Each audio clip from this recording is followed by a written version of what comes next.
হয় বুঝলাম। এখন ঘটনা হচ্ছে তাহলে এটা তো না হয় বোঝা গেল। এখন তাহলে এই যে রিঅ্যাকশনটা obviously দুটো স্টেপে হবে। এটা এটা বলার অপেক্ষাই রাখে না যেটা দুটো স্টেপে হবে। কারণ আমরা দেখেই নিলাম একটা টেট্রাহেড্রাল ইন্টারমিডিয়েট এর মতো কিছু একটা তৈরি হলো, তারপর সেটা বেরিয়ে গেল। এরকম ভাবেই হবে। বেশ খুব ভালো কথা। এখন প্রশ্ন হলো দুটো স্টেপে যদি রিঅ্যাকশনটা হয় তাহলে কোনটা আমার হচ্ছে স্টেপ রেডিটারমাইনিং স্টেপ বা কোনটা স্লো স্টেপ, হ্যাঁ সেইটা আমার জানা দরকার। অ্যাকচুয়ালি যেটা এমনিতেও দেখা গেছে যে আমরা রেট অফ রিয়াকশন রিয়াকশনের রেটটা কিন্তু আমরা এক্সপেরিমেন্টালি মেজার করতে পারি। কিভাবে মেজার করতে পারি? একদিন বলেছিলাম সাবস্টিটিউশন পড়ানোর সময় কনসেন্ট্রেশন গুলোকে দেখে দেখে মেজার করতে পারি। তুই ধর ইনিশিয়াল কনসেন্ট্রেশন ধর তোর কাছে ধর এ আছে, বি আছে, প্রোডাক্ট আছে। এবার তুই কি করলি? এটাকে ফিক্সড রাখলি, স্মল এ রাখলি, এটা স্মল বি রাখলি, দিয়ে তুই দেখলি কতটা প্রোডাক্ট তৈরি হলো। হয়তো হয়তো স্মল সি প্রোডাক্ট তৈরি হলো। এইবার তুই কি করলি? এটাকে ফিক্সড রাখলি, বিটাকে দ্বিগুণ করে দিলি, দিয়ে দেখ কতটা প্রোডাক্ট তৈরি হচ্ছে। হ্যাঁ, সাপোজ 4C 4 গুণ হয়ে গেল। আবার ধর তুই হয়তো দেখলি যে এবারে এটাকে দ্বিগুণ করলি, বিটাকে সেম রেখে দিলি, তাতে দেখছিস হয়তো হ্যাঁ 2C ডবলই হচ্ছে। তাহলে এই জায়গা থেকে দেখ আমি খুব ইজিলি কনক্লুড করে দিতে পারবো যে বিটাকে দ্বিগুণ করলে প্রোডাক্ট 4 গুণ হয়ে যাচ্ছে। তাহলে বি এর এটাকে ফিক্স রেখেছি, সুতরাং এর কোনো পার্থক্য হচ্ছে না। তাহলে তাহলে চোখ বন্ধ করে বিটাকে ডবল করলে প্রোডাক্ট 4 গুণ হয়ে যাচ্ছে। তাহলে বি এর সেকেন্ড পাওয়ারের সঙ্গে ভ্যারি করতে হবে। মানে রেট ইকুয়েশন যেটা হবে কে হচ্ছে রেট কনস্ট্যান্ট, এটা পরে লিখছি, বি বিটা স্কয়ারের সাথে ভ্যারি করবে। আর এটাতে দেখ বিটাকে ফিক্স রেখে এটাকে ডবল করেছি, রেটও ডবল হয়েছে। তাহলে এদিকে ডবল করলে ওদিকে ডবলই হচ্ছে, তার মানে 1। আলটিমেট রেট ইকুয়েশন হয়ে গেল k equal to concentration of A into concentration of B তার স্কয়ার। তাহলে এরকম ভাবে আমরা ল্যাবে কিন্তু রেট ইকুয়েশন বার করে নিতেই পারি, কোনো অসুবিধা নেই। ঠিক একই রকম ভাবে এখানে করে দেখা গেছে rate rate of reaction K K into A R X, এটা হচ্ছে যেখানে সাবস্টিটিউশন করতে চাইছি, ইন্টু এন ইউ মাইনাস। তার মানে এদের দুজনের উপরেই ব্যাপারটা ভ্যারি করে। বাইমলিকুলার টাইপ। বেশ খুব ভালো কথা। এইবার বিষয় হলো যে এতদূর তো না হয় বুঝলাম, তাহলে দুটো স্টেপে রিয়াকশন হচ্ছে, হ্যাঁ, এবং দুজনেই ইনভলভড, রেট ডিটারমাইনিং স্টেপে দুজনেই ইনভলভড। তাহলে এই পুরো জিনিসগুলোকে মেনটেন করে তোকে এবার তাহলে মেকানিজম বলতে হবে কিরকম কি হচ্ছে। দেখ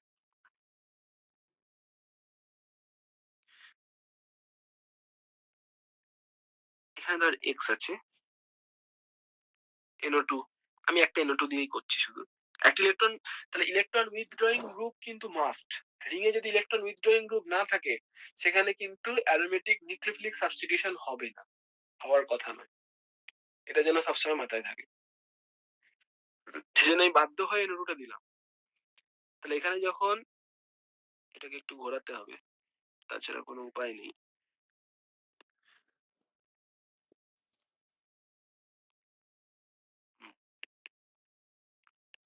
তাহলে NU মাইনাসটা এখানে অ্যাটাক করলো, অ্যাটাক করে কি তৈরি করছে দেখ,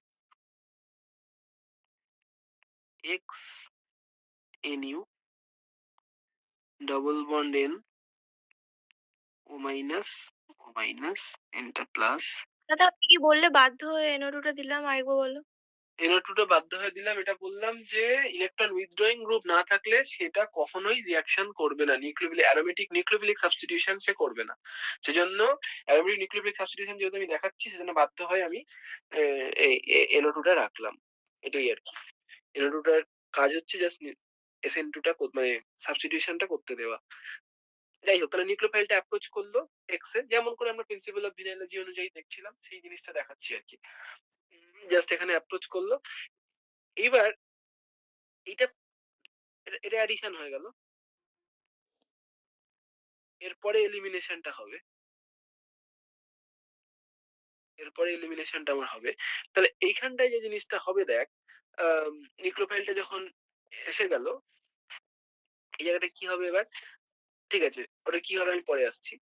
ঠিক আছে, করেই দিচ্ছি না হয়।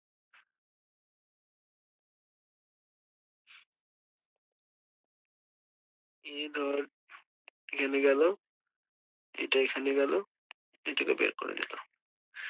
তাহলে এটার আলটিমেট প্রোডাক্ট কি হবে?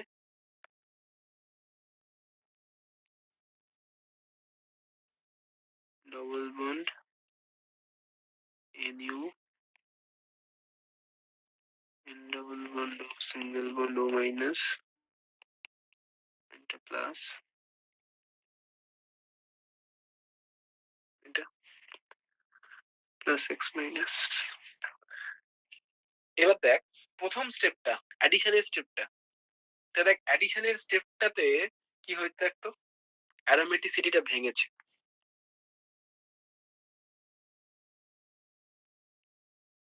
ব্রেকিং দি অ্যারোমেটিক স্টেবিলাইজেশন। অ্যারোমেটিক স্টেবিলাইজেশনটা কিন্তু ভেঙেছে, এবং সেইটা ফার্দার হ্যাঁ, সেটা ফার্দার আবার ইয়ে হয়েছে, রিং ক্লোজ হয়ে এলিমিনেশনের পরে আবার সেটা রিগেইন হয়েছে, অ্যারোমেটিসিটি রিগেইন হয়েছে। তাহলে আমি চোখ বন্ধ করে বলতে পারি অ্যারোমেটিসিটি ভাঙা মানে তাকে এনার্জি দিতে হবে, তোকে ওই রেজোনেন্সের এনার্জিটা দিতে হবে, যেটা যেটা এক্সট্রা স্টেবিলাইজেশন ছিল সেটা দিতেই হবে, নাহলে ভাঙবে কি করে? আর যে যে স্টেপ এনার্জি কনজিউমিং সে সবসময় স্লো হতে বাধ্য। আমরা জানি তো k equal to A into e to the power minus E A by R T. এটা বুঝিয়ে দিচ্ছে যেখানেই তোমাকে এনার্জি দিতে হবে, এনার্জি কনজিউমিং স্টেপ হলেই ই মানে ই এটা পজিটিভ হলেই সঙ্গে সঙ্গে কে টা কমে যাবে, কারণ নেগেটিভ এক্সপোনেনশিয়াল নেগেটিভ পাওয়ারে মানে এতে ভ্যারি করছে e to the power minus x exponential decaying. তার মানে কি এনার্জি দিতে হবে। অ্যাক্টিভেশন এনার্জি মানে কি, যে এনার্জিটা তোকে দিতে হচ্ছে বাইরে থেকে, তবে তুই রিয়াকশনটা করাতে পারছিস। তো যখনই সেই রিয়াকশনটা এনার্জি কনজিউমিং হবে, অবভিয়াসলি কেটা নিচে যাবে, এটা বলার কিছু নেই, রেটটা কমবে। এখানেও ঠিক তাই, যেহেতু তোকে এনার্জি দিতে হচ্ছে অ্যারোমেটিসিটিটা ভাঙার জন্য, সুতরাং অতি অবশ্যই এই স্টেপটা স্লো স্টেপ হবে। This is the slow step, RDS, rate determining step. তাহলে এটা হচ্ছে আমার স্লো স্টেপটা বা রেট ডিটারমাইনিং স্টেপটা। এবারে তাহলে ড্রাইভিং ফোর্সটা এই যে তোর যে সিগমা কমপ্লেক্স যেটা আছে, সিগমা কমপ্লেক্স স্টেবিলাইজেশন বল বা ফাইনাল প্রোডাক্টের স্টেবিলাইজেশন বল, এগুলো হবে। ফাইনাল যে প্রোডাক্টটা তুই তৈরি করলি সেই ফাইনাল প্রোডাক্টটা স্টার্টিং মেটেরিয়াল থেকে বেশি স্টেবল হবে। এটা তো আমি কথা বলছি একটা ইন্টারমিডিয়েট নিয়ে, এটা প্র্যাকটিক্যালি তো একটা ইন্টারমিডিয়েট। ইন্টারমিডিয়েট স্টেবিলাইজেশনের সাথে কি যায় আছে, এমনিতেও তো তুই যে এরকম এরকম হতেই পারে, কিছু ব্যাপার নয় তো। আমি এখন আছি হচ্ছে এই জায়গায়, এটা হচ্ছে ইন্টারমিডিয়েট। আমি বলতে বলতে চাইছি যে এই জায়গায় পৌঁছাতে গেলে আমাকে এই অ্যাক্টিভেশন এনার্জি ব্যারিয়ারটা ক্রস করতে হবে, সেটা নিয়ে কথা হচ্ছে। তো অ্যাক্টিভেশন এনার্জি ক্রস করতে হলে তো হলো, আলটিমেট যে প্রোডাক্টটা তৈরি হবে সে তো ওর থেকে নিচেই আছে।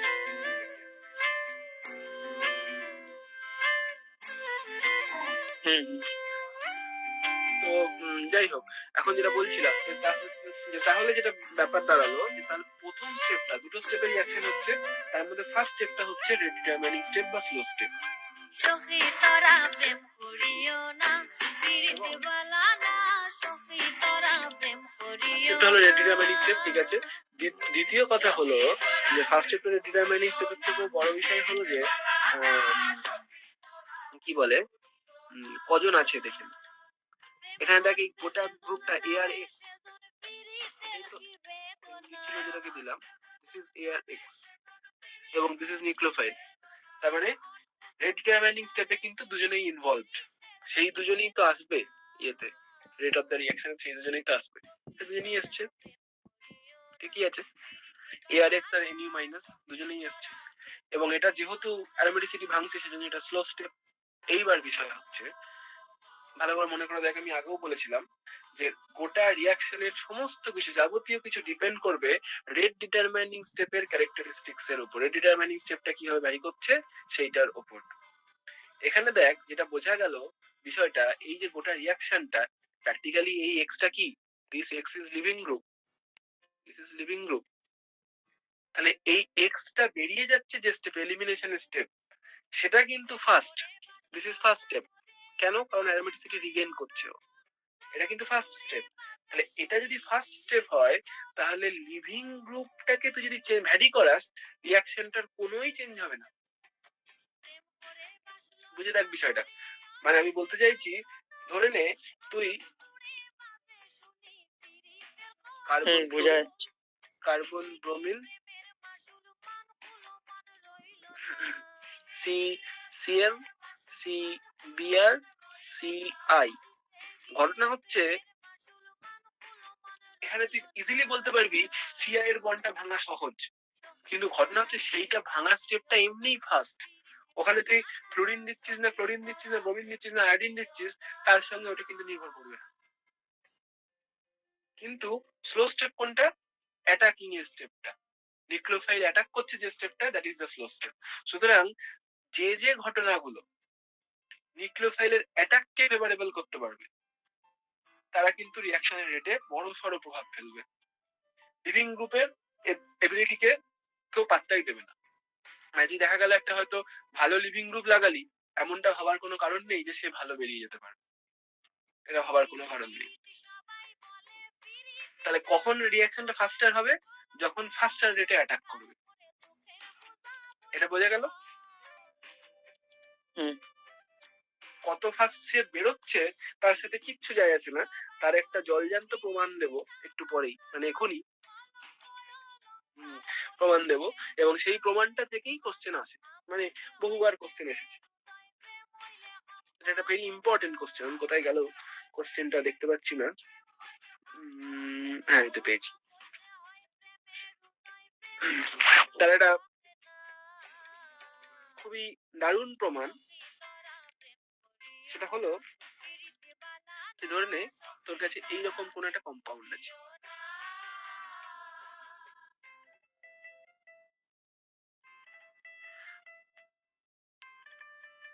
X NO2। এখানে তুই নিউক্লিওফাইল NU মাইনাস দিচ্ছিস, দিয়ে কি হচ্ছে না, এক্স এর জায়গায় নিউক্লিওফাইল আসছে। খুব ভালো কথা,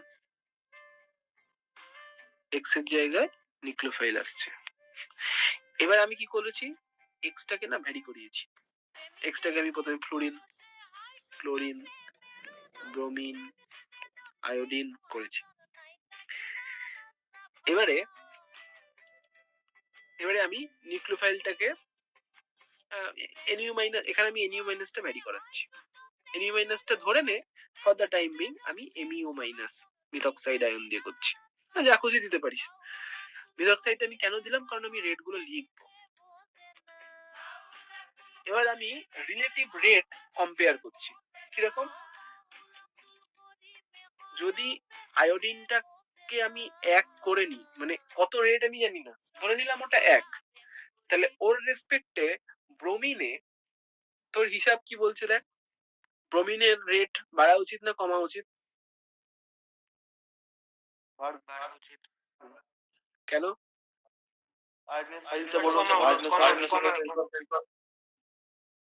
হ্যাঁ, কি আয়োডিনের সাইজটা বড়, তাড়াতাড়ি বেরোবে, ব্রোমিনের জন্য কমা উচিত। আয়োডিনের সাইজটা বড়,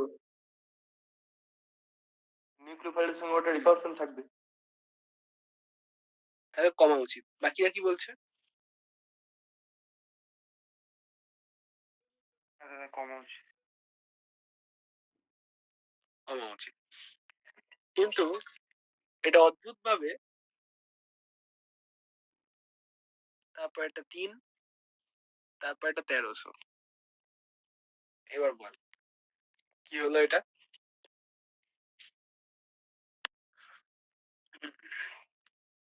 বল। ডেল্টা নেগেটিভ ডেল্টা পজিটিভ যেটা উৎপন্ন হচ্ছে একটু পরে নিউক্লিওফাইলটা কি হচ্ছে নিউক্লিওফাইল? প্রথম কথা হলো যেটা আমি এতক্ষণ ধরে বললাম সেটা ভালো করে দেখ। প্রথম থেকেই আমি যেটা বললাম যে রিয়াকশনটা দুটো স্টেপ, আমি জানি তো এই জায়গাতে গোলমালটা লাগবে, সেই জন্য আমি গোটাটাই আমি অলরেডি বলে এসেছি, কিন্তু তোরা তখন ভালো করে শুনিসনি। আমি যেটা স্টেরিকটা বললাম কমে বলে দাও। স্টেরিকের সাথে কোনো সম্পর্কই নেই, রিয়াকশনের রেট দিয়েই তো আমি এত কিছু এখানে বললাম। রিয়াকশনের রেটটা কোনটার উপর ডিপেন্ড করছিল তুই আমাকে আগে বল এটা। দাদা ইলেকট্রোনেগেটিভিটি যত বাড়বে ওখানটা কার্বনটা পজিটিভ হবে আর নিউক্লিওফাইলটা অ্যাটাকটা ভালো হবে। লোয়ারিং হবে বলে হচ্ছে। নিউক্লিওফাইল যেখানে ফাস্টার রেটে অ্যাটাক করবে তার রেট ফাস্টার হবে, এটা তো আমি প্রথম থেকেই বলছি। যখনই তুই আয়োডিনের সাইজের কথা ভেবে ফেললি, দ্যাট মিনস তুই আয়োডিনের লিভিং গ্রুপ এবিলিটির কথা বলছিস। লিভিং গ্রুপ এবিলিটির সঙ্গে আদেও রিয়াকশনটার কোনো দূর দূরান্ত পর্যন্ত সম্পর্ক নেই। কেন? কারণ রিয়াকশনের সমস্ত কিছু ডিপেন্ড করে অন রেট ডিটারমাইনিং স্টেপ, অন্য কোনো কিছুর উপরে নয়। রেট ডিটারমাইনিং স্টেপটা যেভাবে গেলে রেট ডিটারমাইনিং স্টেপটা ফাস্টার হবে, সেইখানে রেট ফাস্টার হবে, সোজা হিসেব। তোকে সুবিধা দিতে হবে, মানে তোকে দেখতে হবে যে রেট ডিটারমাইনিং স্টেপ যেটা, সেই স্টেপটা কখন ফাস্টার হচ্ছে বা কি করলে ফাস্টার হচ্ছে, সেটা যা করলে ফাস্টার হবে রিয়াকশন তাতে ফাস্টার হবে, দ্যাটস অল। তাহলে এখানে কিন্তু লিভিং গ্রুপের স্টেপটা, বেরিয়ে যাওয়ার স্টেপটা রেট ডিটারমাইনিং নয়, রেট ডিটারমাইনিং অ্যাটাকিং এর স্টেপটা। সুতরাং যে কার্বনের সাবস্টিটিউশন, ইলেকট্রোনেগেটিভিটি বাড়ালেই হবে। যার ক্ষেত্রে ফাস্টার রেটে অ্যাটাক হবে তার ক্ষেত্রে রিয়াকশন ফাস্টার রেটে হবে, no matter whatever may be the size of the nucleophile, মানে লিভিং গ্রুপ। লিভিং গ্রুপের সাইজ যাই হোক না কেন, কি যায় আছে তাতে? কারণ লিভিং গ্রুপে এবিলিটির উপরে রিয়াকশনটা ডিপেন্ডই করে না। এক্স মাইনাসের বেরিয়ে যাওয়ার উপরে গোটা রিয়াকশনটার কোনো ডিপেন্ডেন্সি নেই। ওটা ফাস্টার রেট, ওটা ফাস্টার স্টেপ, ওই ওই ওই স্টেপটা ফাস্টার রেটে হয়। সুতরাং ওই স্টেপটার উপরে গোটা রিয়াকশনটা ডিপেন্ডই করে না। আমি জানি তো, এই জন্য এবং কোশ্চেনটা এই কারণেই দেওয়া হয়, লোকজন দায়িত্ব নিয়ে ভুল করে আসে। কারণ যখনই এই ক্লোরিন ফ্লোরিন ব্রোমিন আয়োডিন বলে দেওয়া হয়েছে, সঙ্গে সঙ্গে মাথায় চলে এসেছে আয়োডিনের আকার বড়, সহজে ভেঙে যাবে। সহজে ভেঙে যেতে পারে, মানে ভেঙে যেতে পারে মানে ভাঙবে, ঠিক আছে, কিন্তু ওই স্টেপটার উপরে ডিপেন্ডই করে না রিয়াকশনটা। দেখা যাচ্ছে ফ্লোরিনও যত ফাস্টার রেটে ভাঙছে, আয়োডিনও সেই রকমই ফাস্টার রেটেই ভাঙছে, কারণ ডিপেন্ডই করে না। ডিপেন্ড করে না মানে কি, তুই যত যাই ভ্যারি করো না কেন ওর রেট একই থাকবে, কিন্তু ভ্যারি করে অ্যাটাকিং এর স্টেপের উপরে। তাহলে অ্যাটাকিং এর স্টেপে তাহলে অ্যাটাকটা যত বেটার হবে, যার ক্ষেত্রে বেটার হবে তার ক্ষেত্রে রেট ফাস্টার হবে। অটোমেটিক্যালি যখন আমি ফ্লোরিন দেবো, ফ্লোরিন সব থেকে ভালো টানছে ইলেকট্রন ডেন্সিটিটাকে কার্বন থেকে, তাহলে ওই particular carbon, ipso carbon, this is called, এই জায়গাটা মনে রাখবি, এটা আমি পরেও আবার হয়তো বলবো, দিস ইজ কল্ড ইপসো। ইপসো হচ্ছে একটা পজিশন। হ্যাঁ, কোন পজিশনকে ইপসো বলা হয়? যে পজিশনে লিভিং গ্রুপ লেগে আছে যে কার্বনটার সঙ্গে, সেটা হচ্ছে ইপসো কার্বন।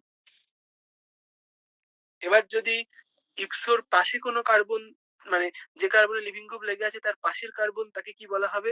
তার তার নাম হচ্ছে সাইন। এগুলোর নাম, দিস আর অল নেমস, এখানে কিছু ব্যাপার নেই।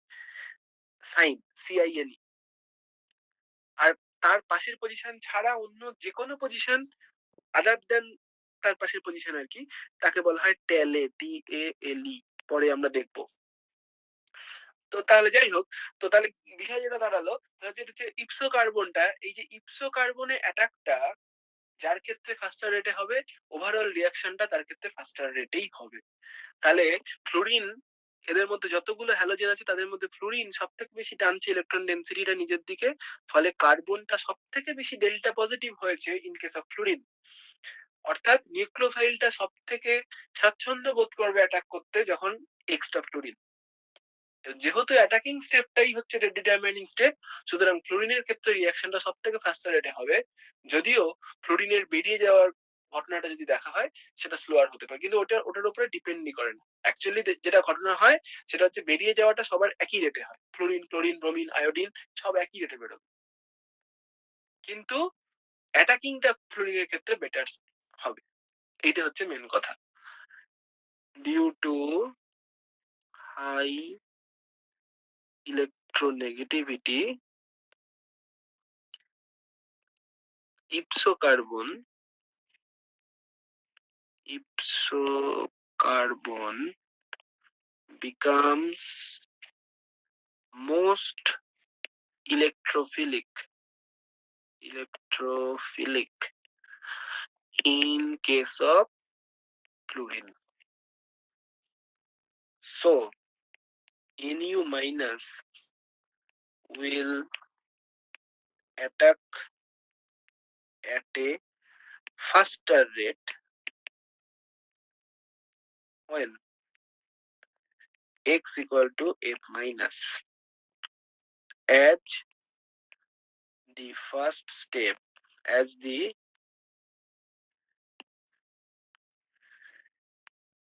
attacking of Nu minus step is the rate determining step.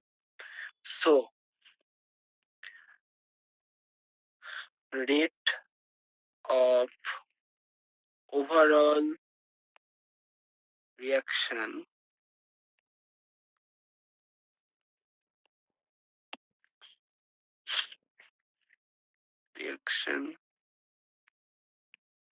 will be fastest in case of x equal to fluorine. এটাই হচ্ছে মেন কথা, এই জিনিসটাই লেখার দরকার আছে। বোঝা গেল?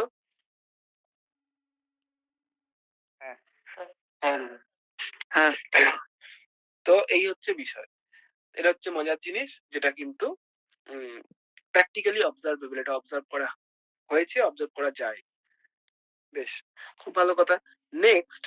নেক্সট আরো অবজারভেশন আমরা দেখে নেব।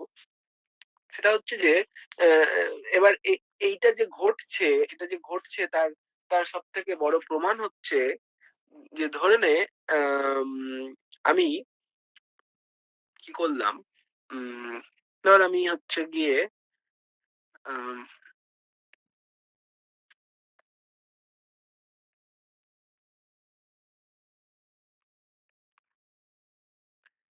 এইরকম একটা কমপ্লেক্স কে আমি প্রথমে দরকার হলে লিখিয়ে দিচ্ছি, ও এমই ও ইটি NO2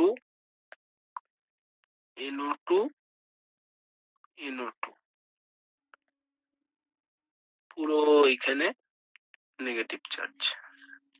তার মানে কি হয়েছে দেখ, একটা ওইটি টাইপের কিছু ছিল, বা ওএমই ছিল, হয়তো ওইটি মাইনাস দিয়ে অ্যাটাক করা হয়েছে। এই যে বিষয়টা এক্স, এই যে মানে স্পিসিসটা, এই স্পিসিসটাকে আইসোলেট করা হয়েছে এবং এটা দারুণ স্টেবল, মানে ল্যাবে দিনের পর দিন রেখে দিলেও থেকে যাবে, বছরের পর বছর থেকে যাবে, কোনো অসুবিধা নেই। এটা হিউজ স্টেবল এবং আইসোলেটও করা গেছে। হ্যাঁ, তো তাহলে এটা প্র্যাকটিক্যালি একটা intermediate.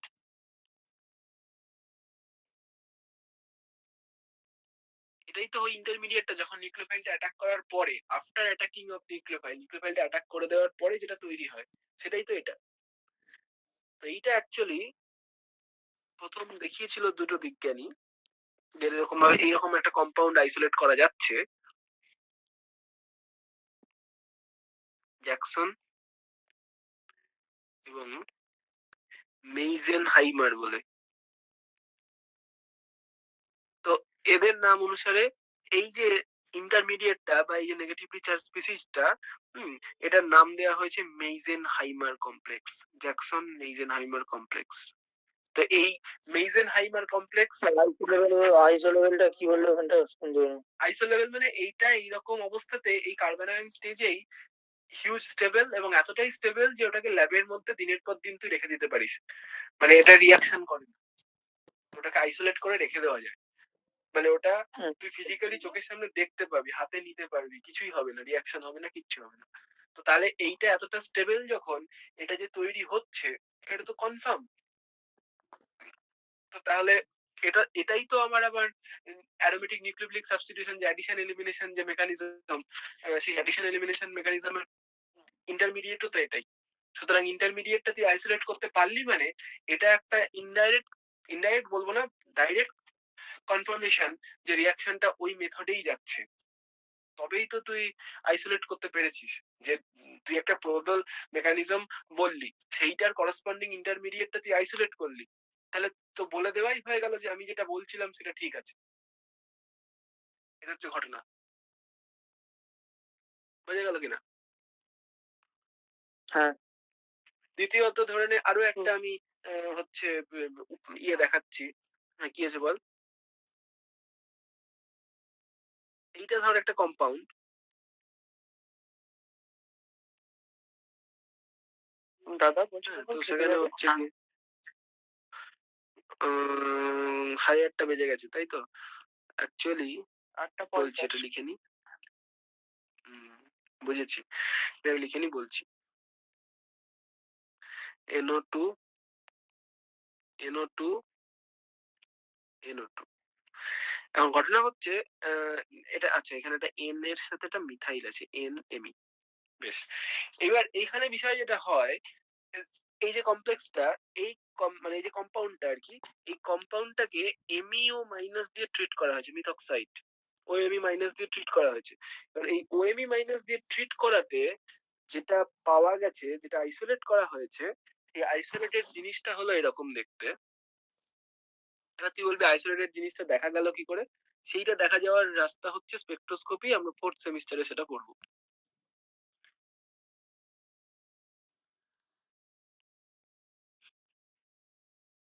NO2 double bond N, single bond O minus, single bond O minus, এটা প্লাস, এটা ডাবল বন্ড, হ্যাঁ, N, তার সাথে মিথাইল, এইটা অক্সিজেন, এটা এখানে একটা NO2। এইটা হচ্ছে আইসোলেট করা হচ্ছে। তাহলে এটা হলো কি করে? এটা এই যে OMe মাইনাস OH মাইনাস থেকে প্রোটন কেটেছে, O মাইনাসটা গিয়ে আবার ওই কার্বনেই অ্যাটাক করেছে, দিয়ে এটা তৈরি করেছে। দেখ, দিস ইজ সিমিলার, মানে এটা একটা সাইক্লিক কম্পাউন্ড, যেটা কিন্তু ওই মেইজেনহাইমার টাইপ বলা যায়। মেইজেনহাইমার টাইপ কমপ্লেক্স, এটা কিন্তু আইসোলেটেড, এটা আইসোলেট করা গেছে, দিস ইজ আইসোলেটেড। তো এটা হচ্ছে বিষয়।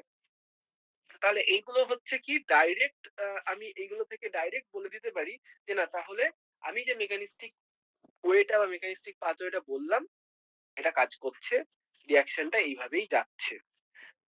তো তাহলে এইটা হচ্ছে উপায় কিভাবে আমরা মানে বুঝবো যে মানে কি বুঝবো না।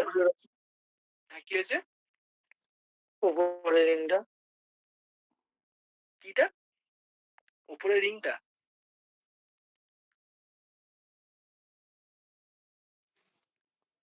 মানে কি, তোর দাবিটা আমি ঠিক বুঝলাম না।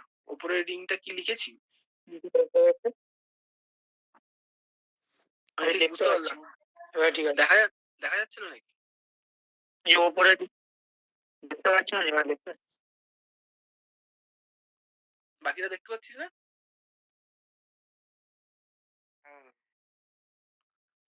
তাহলে ওর নেটের প্রবলেম আছে। যাই হোক, তো ঠিক আছে। তো ঘটনা হচ্ছে, তুই দেখতে পাবি, চাপ নেই, আমি নাহলে খাতাটুকু দিয়ে দেবো, তো চিন্তা নেই। তো যেটা ব্যাপার যেটা হলো যে তাহলে এই হচ্ছে ব্যাপার, যে এখান থেকে আমরা বলতে পারলাম যে যে মেকানিস্টিক ওয়েটা আমরা বলেছিলাম অ্যাডিশন এবং এলিমিনেশন, ঠিক সেভাবেই রিয়াকশনটা হচ্ছে, এবং ইপসো পজিশনে অ্যাটাক হচ্ছে। হ্যাঁ, ইপসো পজিশনে নিউক্লিওফাইলটা এসে অ্যাটাক করছে, অ্যাটাকটা ডিপেন্ড করছে ওই স্টেপে, মানে রিয়াকশনের রেটটা ডিপেন্ড করছে ওই অ্যাটাকিং স্টেপটা কার ক্ষেত্রে কত ফাস্টার। যার ক্ষেত্রে যত ফাস্টার রেটে অ্যাটাক করছে, তার ক্ষেত্রে তত ফাস্টার রেটে ওভারঅল রিয়াকশনটা যাচ্ছে। কারণ ফার্স্ট স্টেপটা হচ্ছে রেডিডিয়ামাইনিং স্টেপ। কেন? কারণ ফার্স্ট স্টেপে অ্যাটাকের পরে ইয়েটা ভেঙে যায়, অ্যারোমেটিক রিংটা ভাঙে, সুতরাং ওটা এনার্জি কনজিউমিং স্টেপ, ফলত স্লো স্টেপ। এই হলো গিয়ে মোটামুটি ব্যাপার। এবার আমরা এর কিছু এক্সাম্পল দেখবো। তার আগে যেটা বিষয় যেটা বলছে খেতে যাওয়ার কথা, সেটা হচ্ছে গিয়ে মানে একটা মানে কিছু লোকজনের এখানে প্রমোশন হয়েছে, আগেই হয়েছে, তার কারণে তারা একটা পার্টি দেবে আর কি। এবং যেহেতু আজ রবিবার সেই জন্য সেই পার্টিটা হওয়ার কথা। এখন ঘটনা হচ্ছে আমি দেখলাম যে তাহলে ঠিক আছে, আমি পড়ানোটা বন্ধ করবো না। আমি ওদেরকে বলেছি যে আমি একটু পরে থেকে জয়েন করব, আমি গিয়ে পড়াবো, পড়ানোর পর আমি সেখানে যাবো আর কি। তো সেই জন্য আমি ওদেরকে ফোন করব, এখনই করব, কতদূর কি ওদের ব্যবস্থাপনা হয়েছে দেখি। দিয়ে আমি ভেবেছি যেটা 9:10-15 দিকে আমি যাবো আর কি। তো সেই জন্য আমি আর খেতে যাইনি, একবারে ছেড়ে দিয়ে চলে যাবো। তোমার এটাই হচ্ছে পার্টির বিষয়। জন্য কেউ গাল খাচ্ছে? কে গাল খাচ্ছে? খাচ্ছে একজন। বুঝলাম না। আরে না না ঠিক আছে। কিরকম কেস একটু শুনি। পরে বলো, ক্লাস শেষ হলো। না না, বল না। অর্ঘদীপ বলে দে। পরে পরে কে কে গাল খাচ্ছে পরে শুনি না, পরে। তাহলেই হয়। আচ্ছা, অর্ঘদীপ খাচ্ছে।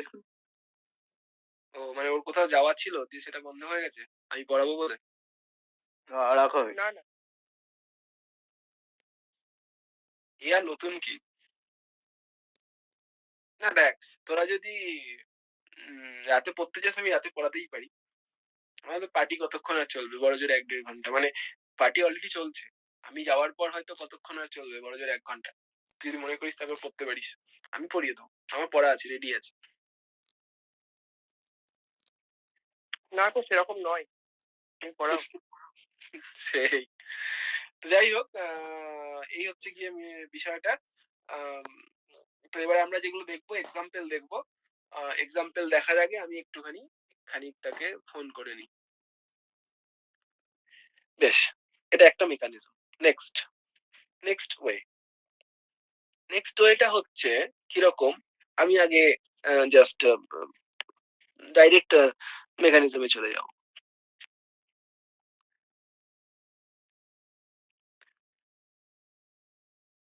আর তোকে আমি ডায়াজোনিয়াম দিয়ে দিয়েছি, এটা প্লাস, এখানে কোনো একটা সাবস্টিটিউশন আছে। এটাকে আমি হিট করলাম। আমি কি বলেছিলাম আগের দিন পড়াতে গিয়ে, হিট করলেই ওটা ভাঙবে, নর্মালি ভাঙে না, হিট করলে ভাঙবে। এবং ভাঙতে একটু কষ্টও হবে, ফলত এনার্জি লাগছে, এই স্টেপটা স্লো হয়ে যাবে। 0.5 ওই সেন্টিগ্রেড টেম্পারেচার। হ্যাঁ, একটু টেম্পারেচার বাড়াতে হবে, নাহলে হবে না রিয়াকশনটা। 0 থেকে 5 না, 0 থেকে 5 এর ডাইজেশন হয়, AR ইন্টু প্লাস এটা তৈরি হয়, ওটাকে ভাঙতে গেলে আরো বেশি দিতে হবে। তাহলে এটা হলো প্লাস ধর ইন্টু, এইবার তো যদি কোনো নিউক্লিওফাইল দিস সিস্টেমে কেউ থাকে, ও ঝট করে গিয়ে অ্যাড করে যাবে ফার্স্ট।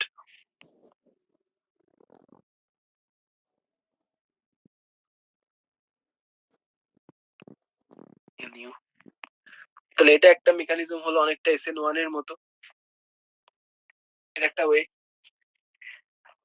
কি হয়েছে না, একটা good leaving group N2 aromatic রিংটার সঙ্গে লেগে আছে, কিন্তু তবুও আমরা আগের দিনই যখন পড়ছিলাম মনে করে দেখ, ডায়াজোনিয়াম সল্টটা অ্যালিফেটিক সল্টের থেকে, মানে aromatic diazonium salt aliphatic diazonium সল্টের থেকে অনেক বেশি স্টেবল। তার কারণটা হচ্ছে ওই ডবল বন্ডটা, মানে এটা কনজুগেশনটা যেটা চলে আসে, আগের দিনই বলেছিলাম, ছবি এঁকে দেখানো আছে, দেখবি। তাহলে আমি যদি হিট করি স্লোলি, ওটা ভাঙবে, N2টা ভাঙবে, বেরিয়ে যাবে, বেরিয়ে গেলে এরকম একটা ফিনাইল ক্যাটায়ন তৈরি হবে, এবার সেইখানে NU মাইনাসটা এসে অ্যাড করে যাবে। কিন্তু এইটা ইন জেনারেল খুব একটা হয় না, খুব কম হয়। তার কারণ হচ্ছে যে ফিনাইল ক্যাটায়নটা, এইটা কিন্তু প্রচন্ড আনস্টেবল একটা জিনিস, ও ঝট করে আবার অন্য বাকিদের সাথে অ্যাড হয়ে যায়, অন্য নিউক্লিওফাইলের সাথে লাগাতে। হ্যালো, বলো। হ্যাঁ, আমি আর একটু বলে নিয়ে যাচ্ছি। তো তাহলে যেটা হয় আর কি, মানে বিষয় যেটা হলো, মানে আমরা একটা জিনিস অ্যাটলিস্ট এটা দেখে নিই, তারপর যাবো। তো তাহলে এখানে রেট অফ দি রিয়াকশন, এই টাইপ অফ রিয়াকশনের ক্ষেত্রে রেট অফ রিয়াকশন,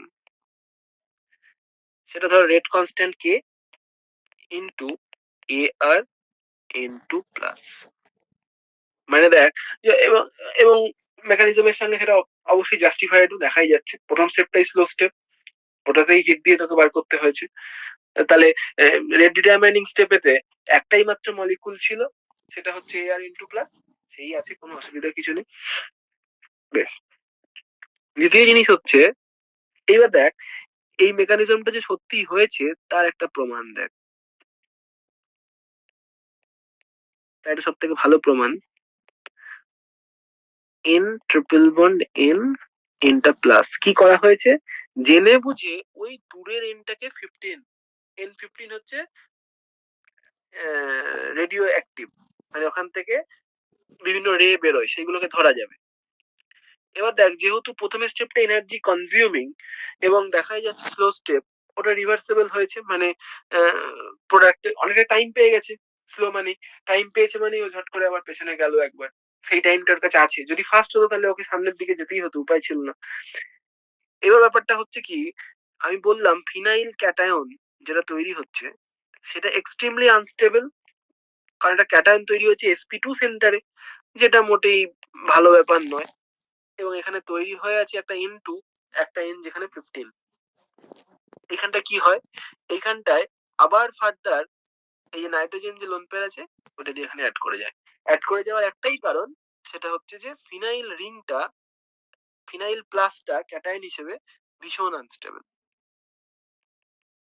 ও কিছুতেই রিয়াকশন না করে থামতে পারছে না। এবার এটা কি হলো, এবার এটা যখন ফার্দার রিয়াকশন করতে গেল তখন দেখ উল্টো দিকটা দিয়ে অ্যাড করে গেল, মানে N15 যেটা কিনা দূরে ছিল ওটা কাছে এসে গেল। এইবার কি হবে, এবার তুই যখন রেডিও অ্যাক্টিভিটি মাপবি, মানে এই সাবস্ট্রেটটা যখন তুই রেডিও অ্যাক্টিভিটি মাপবি, যন্ত্র তো আর জানে না কোনটা দূরের কোনটা কাছের, সেটা তো যন্ত্র বুঝবে না। যন্ত্র তো একটা অ্যাভারেজ সিচুয়েশন তোকে দেবে। যন্ত্র যে সিচুয়েশনটা তোকে দেবে, এই যে দুটো নাইট্রোজেন, দুটোতেই তখন স্টার স্টার মনে হবে, মনে হবে অ্যাজ ইফ দুটোতেই 15 আছে। ভাগ হয়ে যাবে, ডেফিনেটলি ভাগ হয়ে যাবে, মানে ধরে টোটাল 100টা মলিকুলকে আমি এন স্টার করেছিলাম, তখন দেখবি একটা টাইপের মলিকুল 100টা দিয়েছিলি, সেটা ভেঙে গিয়ে দুটো টাইপেরই মলিকুল 50-50 হয়ে গেছে। মানে 50টা মলিকুলে ফিনাইলের সঙ্গে যে নাইট্রোজেন লেগে আছে সেটা 15, আর বাকি 50টাই হচ্ছে দূরের নাইট্রোজেনটা 15। কিন্তু তুই শুরুটা করেছিলি হয়তো 100টাতেই দূরের নাইট্রোজেনটাই 15। টোটাল রেডিও অ্যাক্টিভিটি সেম থাকবে, ডিস্ট্রিবিউটেড হয়ে যাবে। তাহলে এইটা যদি হয় তাহলে অতি অবশ্যই বলা যেতে পারে যে মেকানিজমটা আমি বলছি এটাই এরকম ভাবেই হয়েছে, মানে এটা ভেঙেছে, ভেঙে যাওয়ার পরে যেহেতু ফিনাইল প্লাস আবার অ্যাক্টিভ, মানে প্রচন্ড রিঅ্যাক্টিভ, ও ওখানে রিঅ্যাক্ট করে গেছে। এই জায়গায় যদি BF4 মাইনাস দেওয়া হয়, প্র্যাকটিক্যালি রিঅ্যাকশনটা দেখা যাচ্ছে এরকমই হয়।